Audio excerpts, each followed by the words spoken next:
Čávez kamoši na Hero, dneska mám pre vás pripravenú postprodukciu tejto fotografie Garage Coffee, ktorou už som vlastne natáčal nejaké videjko predtým. Je to fotka zložená z nejakých troch kompozícií, takže dole vo feede nájdete proste časť 1, kde som ukazoval, jak som to fotil, jak som to naaranžoval celé a pripravil si vlastne na tento edit. Čo je super, že celú fotku proste viem, je to taká manipulácia urobiť vo Photoshope, takže potrebuješ Photoshop na takéto pokročilé postprodukcie. V Lightroome si vlastne urobil len nejaký základ a poďme sa na to pozrieť. No, každopádne, otvorím si Lightroom, mám tu naimportované 3 fotografie, sú to RAWka, ktoré som si vyfotil, video predtým. V podstate, čo budem robiť, jednotlivé tieto objekty vyrežem seba a prilepím vlastne do tejto fotografie. Urobím takú fotomontáž, pretože chcel som vlastne mňa ako osobu dostať do tej scény, ako držím obrovský hrnček proste medzi nohami a užívam si kafe Garage Coffee Marišu. Vedľa v truhlici leží táto tuná expertka, ktorá ešte neviem, či takto ostane. Možno vymyslím a dorobím nejaké vlasy, uvidí sa. Každopádne poďme na fotku číslo 1. Nachystal som si tu nejaký rýchly preset, proste využil som ešte hodne masiek, tie si prejdeme, šupatka tie asi úplne vysvetľovať nemusím, keď si len tak v rýchlosti prejdem, aby ste videli zhruba, čo som kde urobil, aby to takto vypadalo, hej.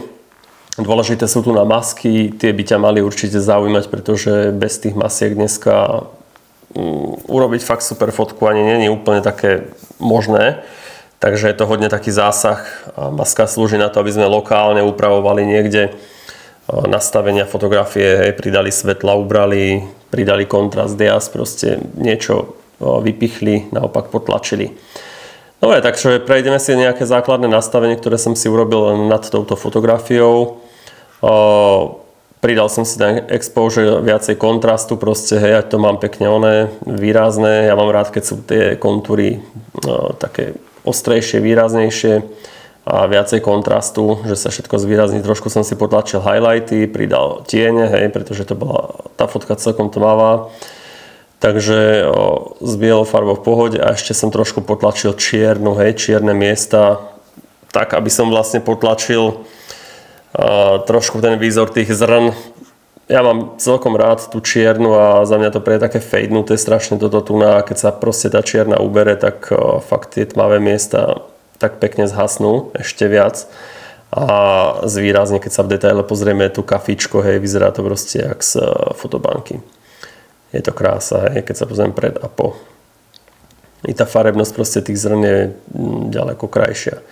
Keď vidím, že v originále sú tie zrná také trošku viacej čokoládové, čož ešte môžem vlastne poladiť túto farbičku vlastne u týchto nastavení farieb, aby som dostal trošku také viacej čokoládovejšie a ešte by som pridal možno trošku saturácie, a to máme farebnejšie. Jo, toto by už mohlo byť viac k tomu. Už to, tie zrná boli celkom dosť červené. No, takže každopádne kafíčko chutné, voňavé. Môžeme sa pozrieť na ďalšie nastavenia. Potom tu mám vlastne krivky. S krivkami dostávam do fotky trošku takej tej patiny, hej, takže väčšinou si vždycky urobím nejaké tieto 3 body. Na tej prvej krivke, kde vyvážujem vlastne svetla a tiene a vždycky to šupnem proste malinko, hej, lebo takto by som to mal napríklad predtým, a keď tam trošku dám tej patiny, tak viacej tak zlejem jednotlivé tóny do seba. Tá fotografia vyzerá proste lepšie. Takže to je také moje nekázané pravidlo, ktoré používam dosť často a pomáham si tým tú fotku trošku tak spestriť. OK, a potom čo sa týka teploty, hej, keď ju vyresetujem, tak vidíme, že proste je to katastrofa, takže som si ju musel potlačiť, hej, takže to dám späť pekne. Trošku som schladil už len kvôli tomu, lebo tá krabička je fakt čierna a aby som dostal do nej nejakú takú podobnú farebnosť jednak jednej k realite, tak som tu teplotu trošku ubral. Vibrance pridal trošku farby do tieňov a svetiel, ať je to proste také viacej výraznejšie a maličko saturácie. No a potom samozrejme trošku sa pohral s farbičkami, ale minimálne, ako hej, aby som tam dostal vlastne tú farbu tej kávy správnu, akú mám. Takže to je taký jednoduchý, rýchly edit. Potom ešte color grading rád používam, hej, kde si vlastne nagradujem, ja neviem, tiene, svetla, stredné tóny. Tu na konkrétne som si proste tú krabičku dal do toho trošku takého filmovejšieho efektíka, kde ja to rád pridávam trošku do tej zeleno-modrej. No a highlighty trošku ofarbil, čo sa týka vlastne tej hmly a týchto vecí. Aj keby sme si to vlastne vypli, tak vidíme proste, že je to také nudné s tým proste ofarbiť. No a vlastne som dal do tej zelenej, tak aby som mohol tam naopak dať trošku tej... No vidíš, že to je presne to, keď sa na to pozrieš na tú fotku s odstupom času, tak tam vidíš tieto nedostatky. Tu by som naopak tie highlighty dal do tej oranžovej trošku a malinko to prifarbil. Oranžovo-červené, niečo takéto, kde sa mi vlastne tieto všetky svetlá krásne zase zliali do tej tonality, ktorú tam mám. OK, stredné tóny, hej, tie sú tu tie som si zase zvýraznil, hej. No, pridal som trošku viacej lightness, OK. A je to výraznejšie. No tak to je taký rýchly edit nad touto fotkou, ale dôležité, čo je sekcia masky. Pretože som to použil niekoľko masiek a môžeme si ich takto prejsť jednotlivé, čo sú. Dorábal som túto kreatívnu linku, aby som urobil zase nejakú zaujímavú kompozíciu, keďže ja budem sedieť vlastne v tejto časti tohoto tu na miesta pred kávou. Tak som si tam urobil nejakú linku, ja to rád dorábam, pretože sa tam úplne pýtalo urobiť si nejaké takéto zaujímavé svetlo shine, ktorý ide z ľavého horného rohu a oddeli tú scénu nejakou diagonálou, nejakou takouto kompozíciou. Takže toto som tam dorobil. Klasicky pridal som masku gradient z jednej druhej strany. Pridal highlighty, shadows, proste trošku exposure a zvýraznil si tú linku. Druhé, čo som robil, keďže som tam pridal svetlo, tak som musel aj túto krabičku trošku malinko rozsvietiť z jednej strany, takže tu som tiež pridal masku. Mohol som to urobiť aj krajšie, ale pridal som tam ešte nejaké zrná. Ale myslím si, že na takýto jednoduchý edit stačí. No a ešte zvýraznil túto Marišu, ktorá tu leží v tejto truhlici, aby bola výraznejšia celkovo tvár, proste pár zrn tu v tej krabičke. Keďže vlastne tá káva je 80-20, keď sa pozrieme, tak sú tam vlastne zrná rôzne, takže tejto konkrétne boli aj svetlejšie, aj tmavšie, tak je fajn potom, keď to z tejto fotky aj poznať, hej, že sú tam dve kávy. Takže to by bola k tejto linke. Potom, čo som robil, som sa hral s touto hmlou, pretože tam bola veľmi pekná a potreboval som ju taký trošku zvýrazniť, hej. Môžeme sa pozrieť, ako to bolo predtým. Taká zhasnutá v tieni. A pomocou masiek som si ju krásne zase rozsvietil, hej. Takže som si to proste brushom vymaloval krásne, pridal highlighty, bielu farbu, hej. Trošku tú bielu v tom zvýraznil. Takže mi to urobil takýto fajn efektík. To je jedna maska. Posledná maska, čo je, to je vinetácia. Použil som aj nad celou fotkou trošku vinetácie, normálne v efektoch, hej, je tam -10, trošku stmavil rohy, ale dorábal som si ešte cez masky ďalšiu vinetáciu, pretože keď som mal tento stredný lúč, tak mi tam dávalo zmysel urobiť ešte odtiaľto z ľavého dolného rohu a z pravého horného rohu ďalšiu vinetku. Takú jednoduchú, tak som potlačil, hej, exposure vlastne. Môžeme pozrieť trošku, zatmavil tie rohy. Vyzerá to na efekt lepšie. Takže to je asi k tejto fotke a k maskám. V podstate jednoduchá vec. Masky si viem vytvárať tu hej, konkrétne na ľudí, objekty, brushom si vymalovať, čo konkrétne chcem. Gradienty, radial gradient, proste čokoľvek. Je to krásna nápoveda, je to jednoduché, vyberá to za mňa, koľkokrát automaticky AIčko, hej, vie to vybrať postavu, rozložiť ju na jednotlivé segmenty, proste potom oblohu treba background nejaký, hej, odizolovať. Fakt je to super vecička, takže používajte masky. No dobro, takže prvý edit tejto fotky máme. V podstate, čo môžem teraz urobiť, je si vytiahnuť tento presetík, takže chcem dosiahnuť, aby som mal stejnú farebnú paletu na ostatných fotkách, keďže som to robil bleskami pod tým istým svetlom. Takže si zoberiem, skopírujem si vlastne nastavenie aj profil fotky a pasnem to semka, hej. OK, vidím, že toto som fotil vlastne na trvalé svetlá, hej, keďže chceme zistiť vlastne informácie o fotke, na čom to bolo fotené, takže tu vidíme, že som tam mal ISO 200, 2.8 a čas 1.25, takže fotil som to trvalými svetlami. A toto naopak som fotil zábleskami, hej, to vidím už podľa týchto parametrov, kde mám to ISO 100 čas 1/100. Kvôli tomu, aby som bol ostrý, aby som sa lepšie vyrezal, hej, takže tam mám trošku iné nastavenia, inak preset funguje, ale čo potrebujem doľadiť je tú teplotu a naopak tu na sa pohrať trošku s tými tieňami a tieto veci. Aby som sa dobre vykrojil, tak potrebujem sa trošku odlepiť od toho. Viac menej ten preset, tú farebnosť tam podobnú už mám, to už môžeš vidieť vlastne, že podľa tej krabičky by som mal ladiť do tej scény.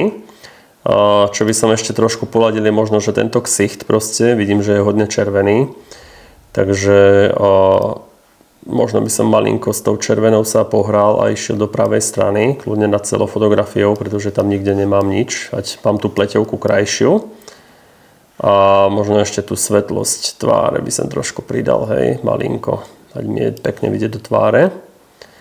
Tak, good, myslím si, že toto je fajn. Aby sa mi to dobre vyrezávalo, tak je dobre proste vidieť, či mám tie linky fakt dobre oddelené. A nemám tam zbytočne tmavé miesta, ale toto by malo ísť fajn vyrezať, čo tak vidím. S týmto on bude trošku voprus, ale inak je to v pohodičke. Kľudne by som asi toto svetlo zachoval a vidím, že by to mohlo ladiť. Takže tento preset mi funguje krásne. A možno malinko ešte pošupnúť exposure a malinko to ešte zosvetliť. Radšej si to tam potom pritmavím vo Photoshope. Niečo takéto. Good, takže tento istý preset zase skopírujem, hodím si na lopatu. Yes, takže toto myslím si, že funguje krásne. Lopatu budem vyrezávať, tiene tam asi tiež dorobím potom prirodzene podľa tohoto. Takže mám tieto 3 fotky a myslím si, že môžem ich teraz krásne vyexportovať a čo mi ešte tu navadí, možno tá vinetka, u týchto fotiek nepotrebujem vlastne mať vinetáciu, takže tu si tu nás zruším. Ať mi to zbytočne nebere zase nejaké svetlo a tiene, a masky, tie tam skopírované nemám, takže tie by tam nemali byť žiadne. OK, takže takto je to za mňa fajn a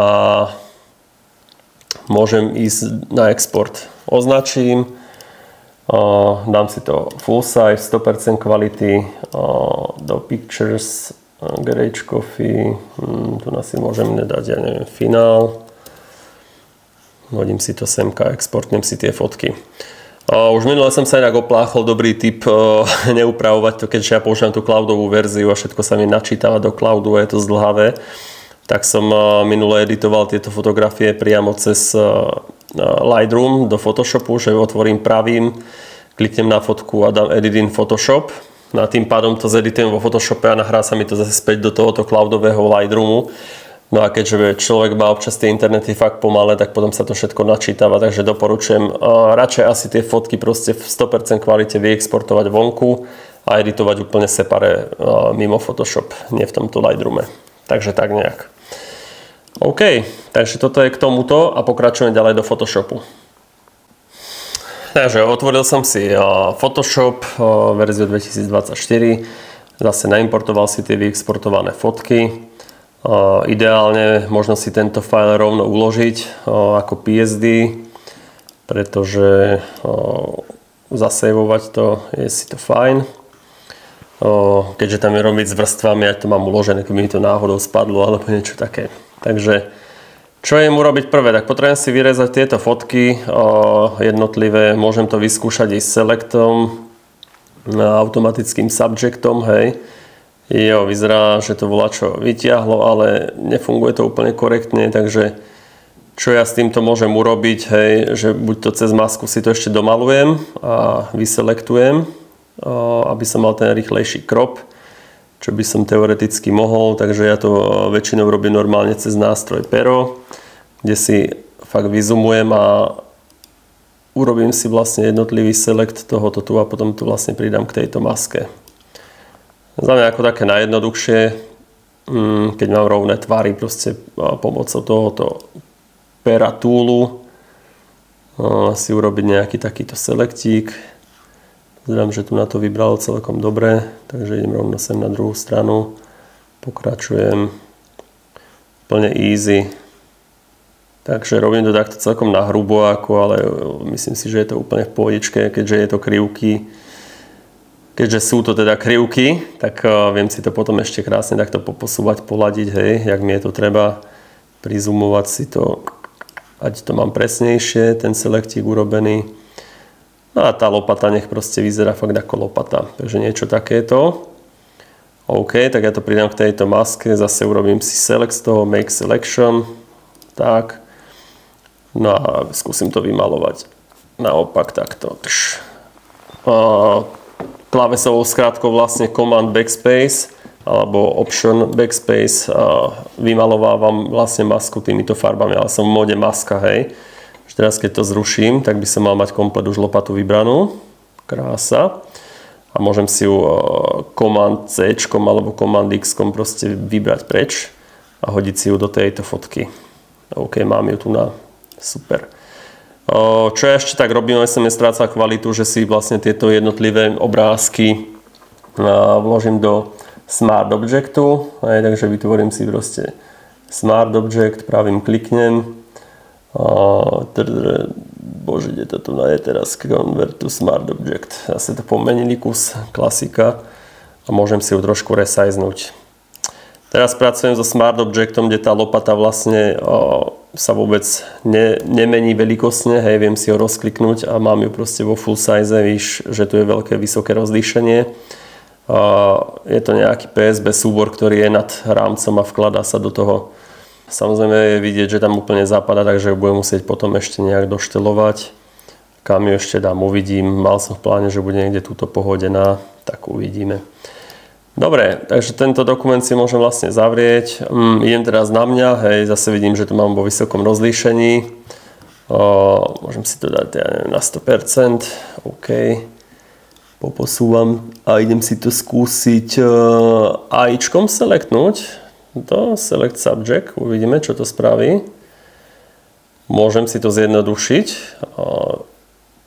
Jo, tak kúkam, že ma to vybralo, ale nie úplne dokonalé. Ale myslím si, že dačo by sa dalo z tohoto použiť. No, i keď zase, keď si to zobrazím cez masku, tak vidím, že je tam strašne veľa vecí nedobrých odmazaných. Takže asi v tomto prípade doporučujem si to urobiť stejne ručne, stručne. Takže serem na AIčko, pretože ten select mi neurobilo správne a normálne idem zobrať pen tool a preklikám si to celé, hej. Takže ja túto pasáž zrýchlim, pretože je to dlhé. Tak sa poďme na to pozrieť.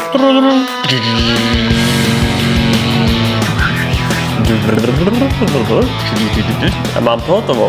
Takže ja som späť, urobil som to takýmto zložitým select toolom, kde som si celú moju postavu proste takto vyďobkal, vybral pomocou toolu pera. Je najlepšie, pretože mi tu vznikne nejaký pad, ktorý sa dá upravovať, nejaká cesta, hej, keď to preložíme, ktorý viem ešte potom prípadne si takto šúpať a ladiť, hej. To je veľká výhoda proste robiť select touto formou, nie pomocou proste tuto nejakých týchto lasso tool a týchto nezmyslov.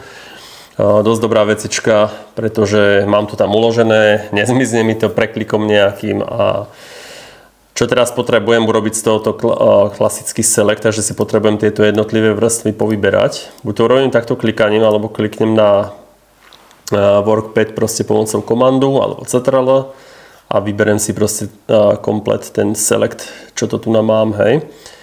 Takže zase Command C, môžem si to vystrihnúť a vložím si to semka, hej. Takže mám už tu na seba vyrezaného, super.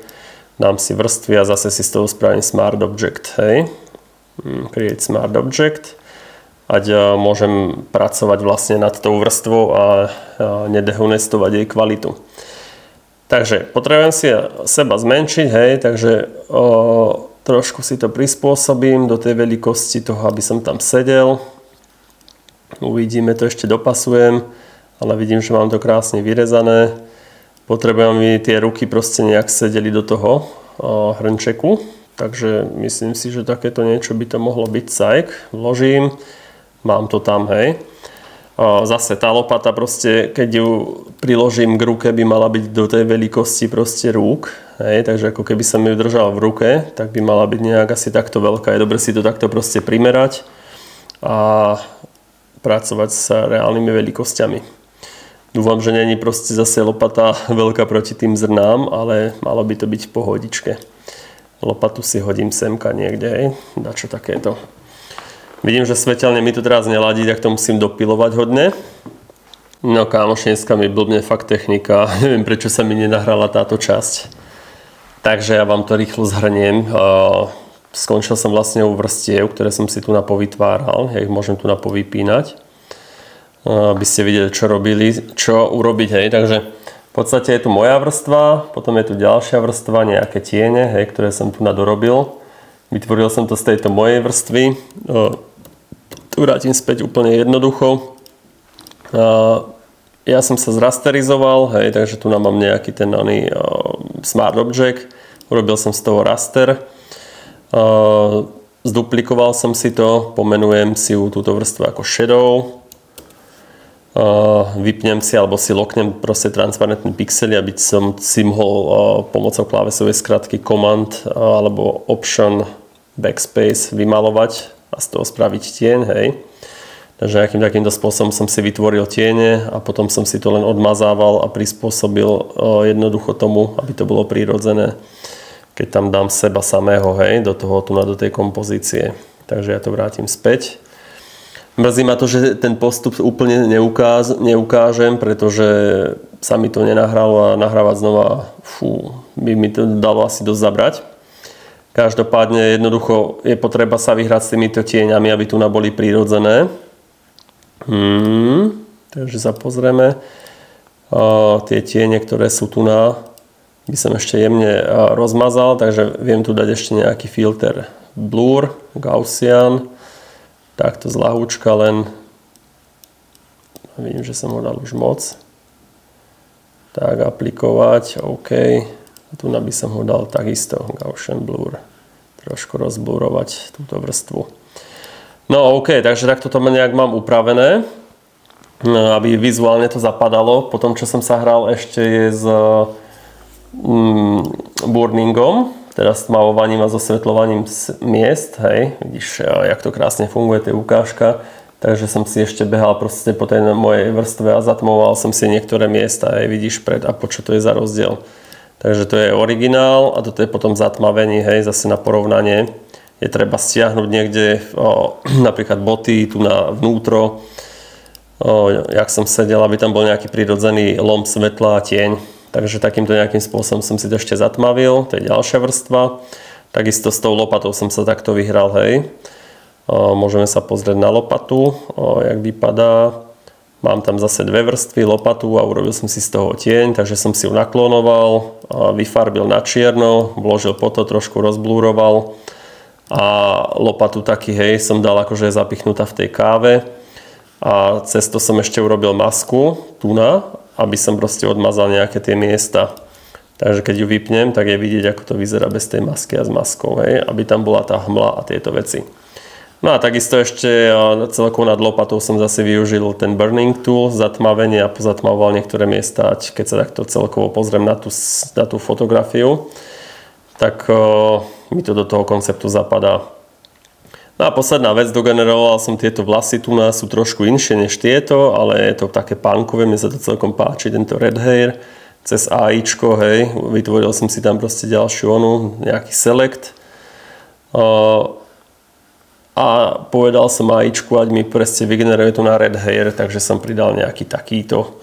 Vygeneroval mi to viacej takýchto vlasov, ale neboli moc pekné, nepáčilo sa mi to, hej. No ešte toto by celkom možno tak vypadalo fajn, keby som teraz ešte to dokoloroval, takže ešte tam môžem dať Hue and Saturation a vybrať červenú farbu a trošku odfarbiť, ale iba nad touto vrstvou, hej. Takže označím si ju a dám ju. Aha, tak to musím ešte urobiť inak, pretože mi to farbuje úplne nad kompletnou scénkou, ja chcem len tú červenú. No, možno niečo takéto, aj keď tak stejne, keď si to priblížim. Tak to potrebujem ešte ofarbiť malinko inak, možno to je ešte žltá. Tak. No, teoreticky by som mohol ešte urobiť rýchlo, čo ma napadá. Vibrance to nie, ale hue and saturation. A vybrať len tie konkrétne vlasy, ale to už tam mám dočerté, takže nič, nejdem to takto s týmto máchať. Každopádne som to dal trošku do tej oranžovej. Možno môžem trošku ubrať saturation, ať není to také výrazné. Ale vlasy takýmto spôsobom som tam dorobil, hej, takže ako mám to tam, vyzerá to celkom fajn. Ešte je treba rozlišovať ten šum, hej, možno by som tu ešte pridal trošku noisu, ať to máme zjednotené. Takže filter, noise, a toto vždycky tam dorábam malinkou týchto nových vrstiev. Nech sa mi to zleje dohromady, hej, vidím zase efekt pred a po, hej. Takže nejakým takýmto spôsobom to tam pridám, ať je rovnako zašumená tá fotka. No tak kámoši, toto je v podstate asi tak všetko a mrzí ma, že som nenahral úplne komplet, jak som išiel do detailov, pretože sa mi to zmazalo s nejakým divným dôvodom, mi ten Mac trošku blbne. Ale takto nejak vyzerá tá fotka, s týmto môžem ísť už aj za klientom, poslať to tam a bude to aj vo fotovýzve. No a voilà, píšte dole do komentárov, keby vás niečo ďalej zaujímalo ešte z tejto postprodukcie. I vo Photoshope dajme tomu, pretože s tým Generative Fill môžem vám ukázať v ďalšom dieli trebárs, jak zväčšovať a zmenšovať, jak som upravoval fotku ešte jednu. Jak doplňať proste a vygenerovať pozadie a takéto veci. Takže pokiaľ by vás toto zaujímalo, tak ja vám to rád ešte ukážem. A ešte jedna vsúka, keď si budete chcieť niečo takéto natáčať sami, tak doporučujem, Sonka má super aplikáciu Mirror. To je taký bonusový tip na záver, kde vlastne si viem zrkadliť to, čo si nahrávam cez Wi-Fi. Takže tu mám taký náhľadový monitor, aby som sa videl a kontrolovalo, či všetko vypadá OK. Takže mám to takto na iPhone cez aplikáciu Mirror. Takže taká vsúka. No čo, práci zdar a píšte komentáre, sledujte, doporučujte. Budeme radi s Alexom proste, keď nás podporíte a sledujte to ďalej. Čau, čau. Ahoj.